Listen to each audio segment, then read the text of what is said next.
ಎಲ್ಲಾ ಹಾನಿಯಿಂದ ಕೂದಲನ್ನು ರಕ್ಷಿಸುತ್ತೆ. ಬರೀ Amrut noni reach root premium hair oil. Channagiri ಠಾಣೆಯಲ್ಲಿ ಲಾಕಪ್ ಡೆತ್ ಆರೋಪ ಪ್ರಕರಣ ವಿಚಾರಕ್ಕೆ ಸಂಬಂಧಪಟ್ಟಂತೆ ಇದೀಗ ಮತ್ತೊಂದು ಟ್ವಿಸ್ಟ್ ಸಿಗ್ತಾ ಇದೆ. ಆದಿಲ್ ತಂದೆ ಖಲೀಂ ಉಲ್ಲಾ ಮತ್ತೆ ಉಲ್ಟಾ ಹೊಡಿತಾ ಇದ್ದ. ಏನ್ ಹೇಳ್ತಾ ಇದ್ದಾರೋ ಅವ್ರ ತಂದೆ, ಡೀಟೇಲ್ಸ್ ನಿಮ್ಮ ಮುಂದೆ. ಆದಿಲ್ ತಂದೆ ಖಲೀಂ ಉಲ್ಲಾ ಉಲ್ಟಾ ಹೊಡೆದಿದ್ದಾರೆ. ನನ್ನ ಮಗ ಆದಿಲ್ ಲೋ ಬಿಪಿಯಿಂದ ಮೃತಪಟ್ಟಿಲ್ಲ. ನನ್ನ ಮಗ ಆದಿಲ್ ಲಾಕಪ್ ಡೆತ್ ನಿಂದಲೇ ಮೃತಪಟ್ಟಿರೋ ಬಗ್ಗೆ ನನಗೆ ಅನುಮಾನ ಇದೆ, ನನಗೆ ಶಂಕೆ ಇದೆ. ಇವರೇ ಈ ಹಿಂದೆ ಬಿಪಿಯಿಂದ ಸತ್ತಿದ್ದು ಅಂತ ಹೇಳಿದ್ರು, ಈಗ ಮತ್ತೆ ಉಲ್ಟಾ ಹೊಡೆದಿರೋದು. ನಾನ್ ಗಾಬರಿಗೊಂಡು ಲಾಕಪ್ ಡೆತ್ ಅಲ್ಲ ಅಂತ ಕೇಳಿದ್ದೆ.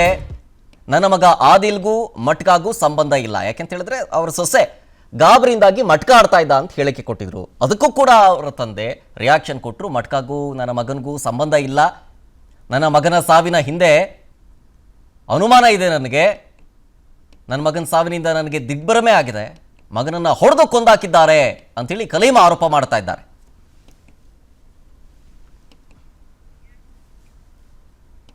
ಇನ್ನು ಚನ್ನಗಿರಿ ಠಾಣೆಯಲ್ಲಿ ಲಾಕಪ್ ಡೆತ್ ಅನ್ನೋ ಆರೋಪ ಒಂದ್ ಕಡೆಗಿದೆ.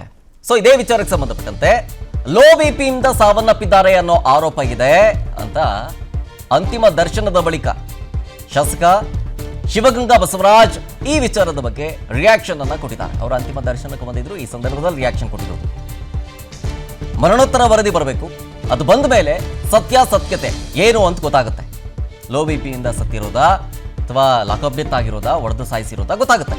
ವರದಿ ಬಂದ ಬಳಿಕ ತಪ್ಪಿತಸ್ಥರ ಮೇಲೆ ಸೂಕ್ತ ಕ್ರಮ ಆಗುತ್ತೆ ಅಂತಂದ್ರು. ಆರೋಪ ಮಾಡ್ತಾ ಇದ್ದಾರೆ, ಈ ಕಡೆ ಲೋ ಬಿ ಪಿ ಆಗಿದೆ ಅನ್ನೋದು ಮಾಹಿತಿ ಕೇಳ್ತಾ ಇದೆ. ಅದಕ್ಕೆ ಬೆಳಿಗ್ಗೆ ಪೋಸ್ಟ್ ಮಾರ್ಟಮ್ ಮಾಡಿದ್ದಾರೆ. ಪೋಸ್ಟ್ ಮಾರ್ಟಮ್ ವರದಿ ಬಂದ ನಂತರ ಅದೇನಾಗಿದೆ ಯಾವುದಾಗಿದೆ ಅನ್ನೋ ತನಿಖೆ ಮಾಡಿ ತಪ್ಪಿತಸ್ಥರ ಮೇಲೆ ಕ್ರಮ ಕೈಗೊಳ್ಳೋಕೆ ನಾವು ಮಾಡ್ತೀವಿ. ಸಾವಿನ ಶಾಖದಲ್ಲಿ ಏನೇನೋ ಮಾತಾಡಿದ್ದಾರೆ, ಪಾಪ ಅವ್ರಿಗೆ ಮಾಹಿತಿ ಇಲ್ಲ, ಆ ಥರದ್ದು ಯಾವುದೂ ವ್ಯವಸ್ಥೆಗಳಿಲ್ಲ. ಆ ಥರ ನಾವು ಶಾಖಲ್ಲಿ ಆ ಥರ ಮಾತಾಡಿದ್ದಾರೆ. ತನಿಖೆ ಆಗುತ್ತೆ, ತನಿಖೆಯಾಗಿ ಯಾರೇ ತಪ್ಪಿತಸ್ಥರು ಇದ್ರು ಅವ್ರ ಮೇಲೆ ಕ್ರಮ ತಗೊಂಡು ಪೊಲೀಸ್. ಚನ್ನಗಿರಿ ಠಾಣೆಯಲ್ಲಿ ಲಾಕಪ್ ಡೆತ್ ಆರೋಪ ಪ್ರಕರಣ ವಿಚಾರಕ್ಕೆ ಸಂಬಂಧಪಟ್ಟಂತೆ ಇದೀಗ ಮತ್ತೊಂದು ಟ್ವಿಸ್ಟ್ ಸಿಗ್ತಾ ಇದೆ. ಆದಿಲ್ ತಂದೆ ಖಲೀಂ ಉಲ್ಲಾ ಮತ್ತೆ ಉಲ್ಟಾ ಹೊಡಿತಾ ಇದ್ದ. ಏನ್ ಹೇಳ್ತಾ ಇದ್ದಾರೋ ಅವ್ರ ತಂದೆ, ಡೀಟೇಲ್ಸ್ ನಿಮ್ಮ ಮುಂದೆ. ಆದಿಲ್ ತಂದೆ ಖಲೀಂ ಉಲ್ಲಾ ಉಲ್ಟಾ ಹೊಡೆದಿದ್ದಾರೆ.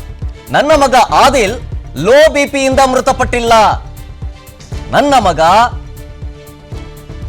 ಆದಿಲ್ ಲಾಕಪ್ ಡೆತ್ ನಿಂದಲೇ ಮೃತಪಟ್ಟಿರೋ ಬಗ್ಗೆ ನನಗೆ ಅನುಮಾನ ಇದೆ, ನನಗೆ ಶಂಕೆ ಇದೆ. ಇವರೇ ಈ ಹಿಂದೆ ಬಿಪಿಯಿಂದ ಸತ್ತಿದ್ದು ಅಂತ ಹೇಳಿದ್ರು, ಈಗ ಮತ್ತೆ ಉಲ್ಟಾ ಹೊಡೆದಿರೋದು.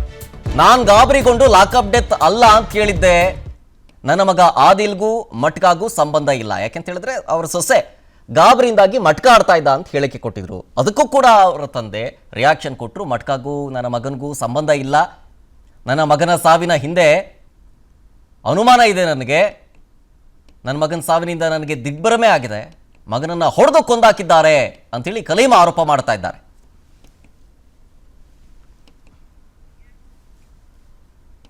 ಇನ್ನು ಚನ್ನಗಿರಿ ಠಾಣೆಯಲ್ಲಿ ಲಾಕಪ್ ಡೆತ್ ಅನ್ನೋ ಆರೋಪ ಒಂದ್ ಕಡೆಗಿದೆ. ಸೊ ಇದೇ ವಿಚಾರಕ್ಕೆ ಸಂಬಂಧಪಟ್ಟಂತೆ ಲೋ ಬಿಪಿಯಿಂದ ಸಾವನ್ನಪ್ಪಿದ್ದಾರೆ ಅನ್ನೋ ಆರೋಪ ಇದೆ ಅಂತ ಅಂತಿಮ ದರ್ಶನದ ಬಳಿಕ ಶಾಸಕ ಶಿವಗಂಗಾ ಬಸವರಾಜ್ ಈ ವಿಚಾರದ ಬಗ್ಗೆ ರಿಯಾಕ್ಷನ್ ಅನ್ನ ಕೊಟ್ಟಿದ್ದಾರೆ. ಅವರ ಅಂತಿಮ ದರ್ಶನಕ್ಕೆ ಬಂದಿದ್ರು, ಈ ಸಂದರ್ಭದಲ್ಲಿ ರಿಯಾಕ್ಷನ್ ಕೊಟ್ಟಿರೋದು. ಮರಣೋತ್ತರ ವರದಿ ಬರಬೇಕು, ಅದು ಬಂದ ಮೇಲೆ ಸತ್ಯಾಸತ್ಯತೆ ಏನು ಅಂತ ಗೊತ್ತಾಗುತ್ತೆ. ಲೋ ಬಿಪಿಯಿಂದ ಸತ್ತಿರೋದಾ ಅಥವಾ ಲಾಕಪ್ ಡೆತ್ ಆಗಿರೋದಾ, ಒಡೆದು ಸಾಯಿಸಿರೋದಾ ಗೊತ್ತಾಗುತ್ತೆ. ವರದಿ ಬಂದ ಬಳಿಕ ತಪ್ಪಿತಸ್ಥರ ಮೇಲೆ ಸೂಕ್ತ ಕ್ರಮ ಆಗುತ್ತೆ ಅಂತಂದ್ರು. ಆರೋಪ ಮಾಡ್ತಾ ಇದ್ದಾರೆ, ಈ ಕಡೆ ಲೋ ಬಿ ಪಿ ಆಗಿದೆ ಅನ್ನೋದು ಮಾಹಿತಿ ಕೇಳ್ತಾ ಇದೆ. ಅದಕ್ಕೆ ಬೆಳಿಗ್ಗೆ ಪೋಸ್ಟ್ ಮಾರ್ಟಮ್ ಮಾಡಿದ್ದಾರೆ. ಪೋಸ್ಟ್ ಮಾರ್ಟಮ್ ವರದಿ ಬಂದ ನಂತರ ಅದೇನಾಗಿದೆ ಯಾವುದಾಗಿದೆ ಅನ್ನೋ ತನಿಖೆ ಮಾಡಿ ತಪ್ಪಿತಸ್ಥರ ಮೇಲೆ ಕ್ರಮ ಕೈಗೊಳ್ಳೋಕೆ ನಾವು ಮಾಡ್ತೀವಿ. ಸಾವಿನ ಶಾಖದಲ್ಲಿ ಏನೇನೋ ಮಾತಾಡಿದ್ದಾರೆ, ಪಾಪ ಅವ್ರಿಗೆ ಮಾಹಿತಿ ಇಲ್ಲ, ಆ ಥರದ್ದು ಯಾವುದೂ ವ್ಯವಸ್ಥೆಗಳಿಲ್ಲ. ಆ ಥರ ನಾವು ಶಾಖಲ್ಲಿ ಆ ಥರ ಮಾತಾಡಿದ್ದಾರೆ. ತನಿಖೆ ಆಗುತ್ತೆ, ತನಿಖೆಯಾಗಿ ಯಾರೇ ತಪ್ಪಿತಸ್ಥರು ಇದ್ರು ಅವ್ರ ಮೇಲೆ ಕ್ರಮ ತಗೊಂಡು ಪೊಲೀಸ್. ನನ್ನ ಜೀವನದಲ್ಲಿ ನಾನು ಮಾತ್ರವಲ್ಲ, ನನ್ನ ಕೂದಲು ಕೂಡ ಆಗಿರ್ಬೇಕು ಸ್ಟ್ರಾಂಗ್ ಅಂಡ್ ಸ್ಟೈಲಿಶ್. ಬರೀ Amrut noni reach root premium hair oil ನೊಂದಿಗೆ.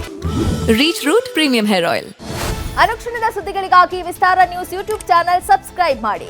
ಹೊಸ ಸುದ್ದಿಗಳ ನೋಟಿಫಿಕೇಶನ್ಗಾಗಿ ಬೆಲ್ ಐಕಾನ್ ಕ್ಲಿಕ್ ಮಾಡಿ.